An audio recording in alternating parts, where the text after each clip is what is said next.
Hello everyone, I hope you all are doing good in your studies. तो आ गया next part. जैसे कि आप लोगों को पता है बच्चे, मैं यहाँ पे करवा रही हूँ आरआरबी एंड नॉरसेट 8 की प्रिपरेशन। सो जो भी बच्चा इन दोनों एग्जाम्स की प्रिपरेशन कर रहा है, इस चैनल को सब्सक्राइब कर देना, वीडियो को लाइक एंड शेयर जरूर करना, बिकॉज ऑलरेडी 1800 में क्वेश्चन करवा चुकी हूँ और ये सीरीज बहुत लंबे समय से चलती आ रही है। तो प्रीवियस वीडियोज भी आप जरूर देखो ताकि मैं रेगुलरली इन वीडियोज को डालूँ, और शेयर जरूर करो अपने फ्रेंड्स के साथ। एंड अगर कोई भी बच्चा आरआरबी के लिए मेरे से डिटेल्ड में अच्छे से पढ़ना चाहता है तो आरआरबी के लिए 3 मंथ्स के 2 बैचेस हैं मेरे पास। एक है इंपॉर्टेंट टॉपिक बैच। अगर आपका बेसिक क्लियर है तो ये आप इंपॉर्टेंट टॉपिक बैच ज्वाइन कर सकते हो, जिसकी फीस है ओनली 1299। ओके, ये 3 मंथ्स की वन टाइम पेमेंट है, जिसमें हम हर एक subject wise, unit wise important topic करेंगे, वैसे ही एमसीक्यूज करेंगे, टेस्ट सीरीज करेंगे, डाउट क्लासेस करेंगे, प्रीवियस ईयर पेपर करेंगे, प्लस नॉन नर्सिंग के सब्जेक्ट्स भी मैं आप लोगों को करवाऊंगी। साथ ही में थ्योरी बैच, अगर आपको अभी भी है कि मुझे बेसिक से अच्छे से पढ़ना है, तो 2299 का फुल थ्योरी बैच, जिसमें हम बेसिक से स्टार्ट करके अनैटमी एंड फिजियोलॉजी से हर एक सब्जेक्ट की सब्जेक्ट वाइज थ्योरी करने वाले हैं। इसमें भी मैं आप लोगों को इंपॉर्टेंट टॉपिक्स कराऊंगी, प्लस एमसीक्यूज रहेंगे, टेस्ट सीरीज रहेंगी, डाउट क्लासेस रहेंगी, प्रीवियस ईयर पेपर रहेंगे, एंड नॉन नर्सिंग के सारे सब्जेक्ट्स रहेंगे। जो बैचेस हैं वो लाइव प्लस रिकॉर्डेड हैं, ठीक है। रिकॉर्डिंग्स भी आपको मिलेंगी एंड लाइव भी आप लगा पाओगे। 3 मंथ्स के बैचेस आप इस नंबर पे कॉल या फिर मैसेज करके मेरे से अपने डाउट्स क्लियर करके आज ही कोई भी बैच ज्वाइन कर सकते हो। सो चलती हूँ मैं अपने क्वेश्चन पे। क्वेश्चन नंबर 1 है हमारा 1800 वन क्वेश्चन। पहला ही क्वेश्चन क्या बोल रहा है, before completing A nursing diagnose the nurse must first. तो जब भी आप एक नर्सिंग डायग्नोज को कंप्लीट करते हो, जैसे कि अगर आपने कोई भी नर्सिंग केयर एनसीपी बनाई है, ठीक है, उस एनसीपी को बनाने के बाद आप एक डायग्नोज बनाते हो, like for example ineffective airway clearance related to disease condition. तो सबसे पहला स्टेप आपका क्या होता है कि आप उस डायग्नोज के रिलेटेड क्या करो, असेसमेंट, ठीक है। इफ आई देखो ऑप्शंस पढ़ लेते हैं पहले, सॉरी। सबसे पहला ऑप्शन है right goals and objectives, perform an assessment, plan intervention, perform evaluation. तो जब भी आप कोई डायग्नोज बनाते हो, डायग्नोज कंप्लीट करने से पहले आपको असेसमेंट करने पड़ती है, ठीक है ना। डायग्नोज को कंप्लीट करने से पहले आप असेसमेंट करते हो।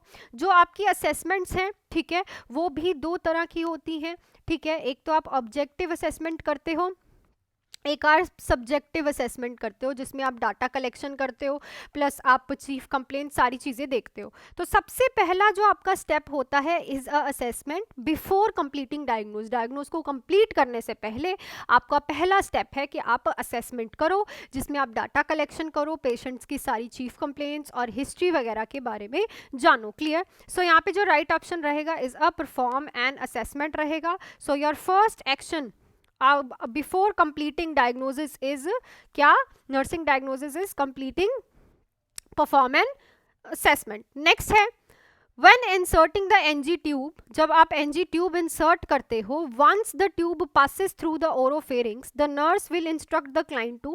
so जब आप नेजोगैस्ट्रिक ट्यूब को, NG ट्यूब को इंसर्ट कर रहे हो, और जब ट्यूब जो है आपके ओरल कैविटी से फेरिंग्स को पास कर गई हो, तो नर्स क्लाइंट को क्या इंस्ट्रक्ट करेगी, tilt her head backward, swallow as tube pass, hold breath as tube passes, cough on tube passes। तो जब भी फेरिंग्स पे क्या होता है कि एक गैग रिफ्लेक्स आता है, तो उसको रोकने के लिए पेशेंट को हम क्या कहते हैं कि आप क्या करें, ऐसा करें कि जैसे आप कुछ स्वेलो कर रहे हो, ठीक है ना।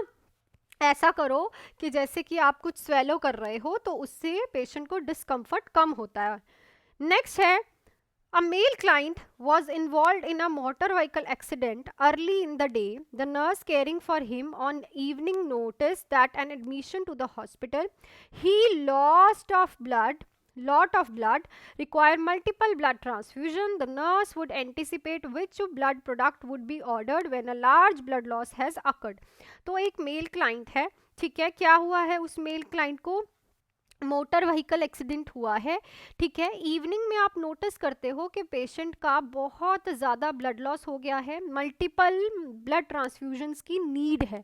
तो अब कौन सा ब्लड जो है आप उसको ब्लड का प्रोडक्ट जो है उसके लिए एंटीसिपेट करोगे। Whole blood, platelets, fresh frozen plasma, packed red blood cells, तो ऑब्वियसली हमें उसको होल ब्लड देना पड़ेगा क्योंकि ब्लड लॉस है जिसमें सारे के सारे ब्लड सेल्स, चाहे वो प्लेटलेट्स हो, चाहे वो फ्रेश फ्रोजन प्लाज्मा हो, आरबीसीज हो, सारा का सारा होल ब्लड आपको उसको देना पड़ेगा अगर उसे मल्टीपल ब्लड ट्रांसफ्यूजन की रिक्वायरमेंट है। क्लियर?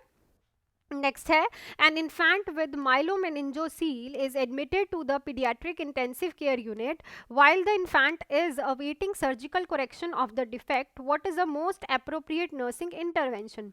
तो एक बच्चा है स्पाइना बाइफिडा का जिसको माइलोमेनिंजोसील है और वो Piku paediatric intensive care unit में एडमिट हुआ है, ठीक है। तो अभी जो बच्चा है उसकी सर्जरी, उसका डिफेक्ट जो है वो होने जा रहा है, उसकी करेक्शन होने जा रही है, मतलब आप सैक को प्रॉपरली जो है, जो डिफॉर्मिटी है उसकी स्पाइनल कॉर्ड की, उसको ठीक करने जा रहे हो, तो आप मोस्ट अप्रोप्रिएट नर्सिंग इंटरवेंशन क्या करोगे इस टाइम पे? Using disposable diaper, placing the infant in a prone position, performing neurological check above the sign of or site of lesion, washing the area before the defect with the non-toxic antiseptic. So अभी उसकी wait हो रही है, तब तक के लिए major होता है कि उस सैक पे जो है कोई भी प्रेशर और उस सैक का जो है रप्चर ना हो जाए, ठीक है। तो उसके लिए आप क्या करते हो, जो इन्फेंट है उसको प्रॉन पोजीशन में रखते हो, सुपाइन में नहीं रखते, ना लेफ्ट लेटरल, कोई भी पोजीशन नहीं, ओनली प्रॉन पोजीशन, जिसमें सैक को वेट गॉज के साथ, वेट स्टराइल गॉज के साथ, ठीक है, पूरा वो करके कवर करके रखते हैं, ड्राई नहीं यूज करते, वेट करते हैं, ठीक है, और प्रॉन पोजीशन में रखते हैं।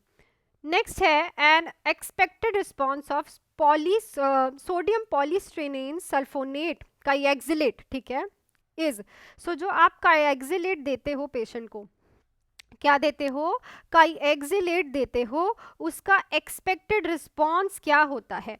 तो काइएक्सिलेट क्या है, ये सोडियम, क्या है, सोडियम पॉलीनिस्ट्रेन, ठीक है, ये कैटायन एक्सचेंजर है। अगर किसी के ब्लड में हाई लेवल ऑफ पोटाशियम है तो उसको हम ये देते हैं पोटाशियम को रिमूव करने के लिए। तो इसकी आउटकम क्या होगी, increase in serum magnesium, increase in serum bicarbonate, decrease in serum potassium, decrease in serum calcium.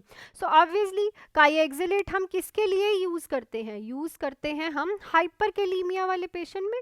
क्यों हाइपरकैलीमिया? ताकि पोटाशियम को ये बॉडी से रिमूव करे, पोटाशियम ब्लड में इंक्रीज है तो उससे रिमूव कराना है। सो अगर आपने ये किसी को दे दिया तो ऑब्वियस है ये पोटाशियम को रिमूव करके बॉडी में पोटाशियम का सीरम लेवल कम कर देगा ब्लड में। तो इसका एक्सपेक्टेड रिस्पॉन्स जो है ऑप्शन नंबर सी रहेगा, ऑप्शन नंबर 3 रहेगा। नेक्स्ट क्वेश्चन पे चलने से पहले मैं आप लोगों को थोड़ा सा बैचेस का इन्फॉर्म कर दूं कि अगर आप प्रॉपरली डिटेल्ड में अच्छे से पढ़ना चाहते हो तो आप इस नंबर पे मेरे से बात करके कॉल या फिर मैसेज पे आरआरबी के 3 मंथ्स का कोई भी बैच ज्वाइन कर सकते हो। 2 बैचेस है, अगर आपका बेसिक क्लियर है तो इंपॉर्टेंट टॉपिक बैच, जिसकी फीस रहेगी ओनली 1299, जिसमें हम हर एक सब्जेक्ट का important topic, MCQs, test series, doubt classes, previous year paper and non nursing के सब्जेक्ट्स करने वाले हैं। और अगर आपको बेसिक क्लियर करना है तो थ्योरी बैच 3 मंथ्स का, जिसकी फीस रहेगी 2299, जिसमें हम बेसिक से स्टार्ट करके एनाटॉमी एंड फिजियोलॉजी से theory, important topic, MCQs, test series, doubt classes, previous year paper and non nursing की क्लासेस करने वाले हैं। दोनों ही बैचेस लाइव प्लस रिकॉर्डेड रहेंगे, लाइव क्लासेस होंगी रेगुलरली, प्लस आपको रिकॉर्डिंग्स भी मिलेंगी। तो आज ही आप लोग ज्वाइन कर सकते हैं इन दोनों बैचेस को अकॉर्डिंग टू योर नीड, ठीक है। टाइम अब आपके पास फेब तक का है तो आप इस टाइम को वेस्ट मत करिए। Next, a 3-year-old is admitted due to the suspected intussusception, which finding is associated with intussusception. तो एक बच्चा है 3 साल का, उसको इंट्यूसिसेप्शन मतलब कि जो आपकी स्मॉल इंटेस्टाइन्स होगी है उसकी क्या हो गई है, टेलीस्कोपिंग हो गई है, ठीक है, एक साइड से दूसरी साइड को टेलीस्कोप हो गया है वो, ठीक है। तो अब क्या देखने को मिलता है इसमें, projectile vomiting, loose foul smelling stools, red currant jelly stools, ribbon like stools. So it's a red currant jelly like stool इसकी मेन साइन एंड सिम्टम देखने को मिलते हैं। नेक्स्ट है the major chemical compound found in a human kidney stones. तो most of जो human kidney stones बनते हैं उसमें कौन सा केमिकल कंपाउंड होता है, urea, calcium oxalate, calcium carbonate, calcium sulphate. तो यहाँ पे ध्यान से, कैल्शियम ऑक्सलेट जो है सारे है कैल्शियम ही बनता है, कैल्शियम का स्टोन है पर डिफरेंट कैल्शियम ऑक्सलेट जो है वो मेन केमिकल कंपाउंड आपको किडनी स्टोन में देखने को मिलता है।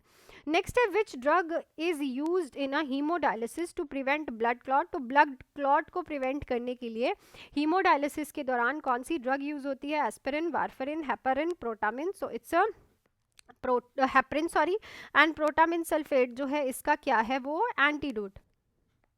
प्रोटामिन सल्फेट जो है इसका क्या है? वो एंटीडोट। और अगर आप किसी को भी हेपरिन दे रहे हो तो उसका पीटीटी, पार्शियल थ्रोम्बोप्लास्टिन टाइम जो है आपको चेक करना होता है।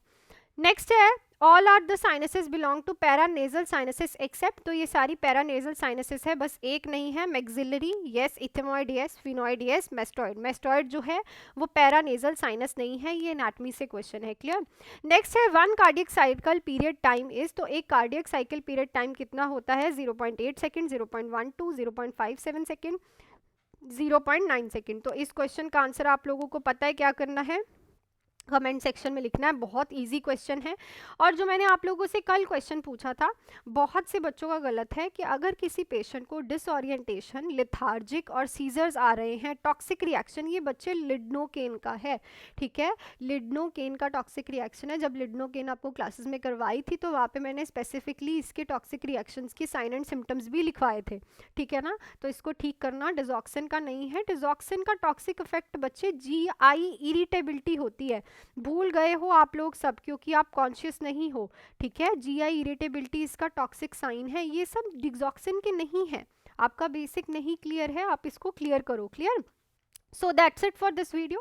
क्वेश्चंस अच्छे लगे हैं और क्वेश्चंस और करने हैं तो चैनल को सब्सक्राइब कर लेना। रेगुलर 12:30 आप लोगों को वीडियो मिलती है और अच्छे से पढ़ो। एंड अगर किसी को भी अच्छे से बेसिक क्लियर करना है तो आप कोई भी बैच ज्वाइन कर सकते हो, ठीक है। RRB के लिए 3 मंथ्स के बैचेस हैं मेरे पास, एक है इंपॉर्टेंट टॉपिक बैच और एक है थ्योरी बैच। अगर आपका बेसिक क्लियर है तो ये बैच जो है 1299 का 3 मंथ्स का, जिसमें हम इंपॉर्टेंट टॉपिक्स करेंगे सब्जेक्ट्स के, MCQs, test series, doubt classes, previous year paper and non nursing के सब्जेक्ट्स। और अगर आपको बेसिक क्लियर करना है तो 2299 का बहुत ही अफोर्डेबल 3 मंथ्स का 90 डेज का प्रॉपर बैच है, जिसमें आपका बेसिक एनाटॉमी एंड फिजियोलॉजी से स्टार्ट करा के ऑल सब्जेक्ट्स की थ्योरी, MCQ सब कुछ रहेंगे। लाइव एंड रिकॉर्डेड बैचेस रहेंगे। सो आप आज ही ज्वाइन कर सकते हैं मेरे से इस नंबर पे कॉल या फिर मैसेज पे बात करके। सो ऑल द बेस्ट, मिलती हूँ कल की वीडियो में। Till then do hard work, make your parents proud and be ready by 12:30।